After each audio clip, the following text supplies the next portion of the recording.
So this is another quick video on the 94 Honda Goldwing 1500. I picked this bike up back in January.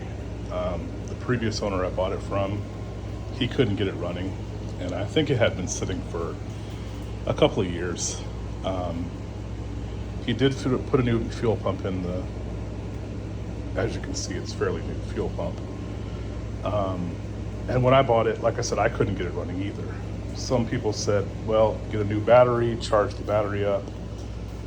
And so I did that, and it ran fine. I mean, it was running really good. It needed a little bit of work. I did do the timing belts, and I did a couple of the filters and things like that. But it still wasn't running. So basically, I was losing power at this wire right here, which is basically the power wire for the fuel pump. And apparently that wire is supposed to power up when the engine is cranking and running, and it should stay powered to power up the fuel pump. So fast forward to last week. It was working fine. I have a new battery because the battery was pretty old. I went to go out to start it. The day before it ran great, put about 100 miles on it. The day after I went to start it, it would not start. And I wasn't getting power again at this wire. So, with the research that I've done, some people say it's the fuel pump tip over relay. I guess it's like a inertia relay. If you get into a crash and something happens, it'll cut the power off to the pump. Another possibility could be the on-off switch, which is working. That's fine. That wasn't the issue. So I'm thinking it's some kind of short.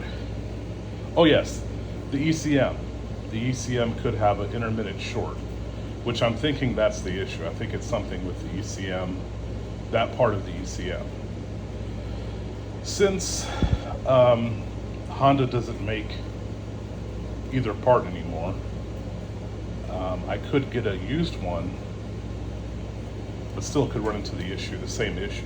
So what I did basically is I bypassed it. I ran this wire to the number 10 fuse, and basically it turns the fuel pump on when you turn the accessory on. I don't think it's going to be an issue, really. I did rebuild the fuel, this thing here, the fuel petcock thing. I did rebuild that. I mean, it looked fine, but I just went ahead and rebuilt it anyways, just in case, and that's functioning just fine. So, anyways, all the research I did, make a long story short, there is no regulator. The computer doesn't regulate anything. The only thing that regulates the fuel is that petcock.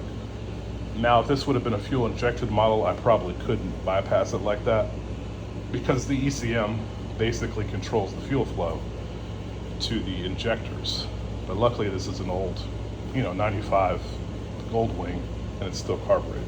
So anyways, make a long story short, again, if you're having this issue, you can just hot wire it to an ignition source and your fuel pump should work just like normal. Just remember, of course, not to leave the key or anything on. But that's been my solution so far. I haven't found anything else, and so far it's running great. It only has 34,000 miles on it. It was garage kept. I got it for a really good price because it didn't run, but luckily it runs great. Just wait for something else to break.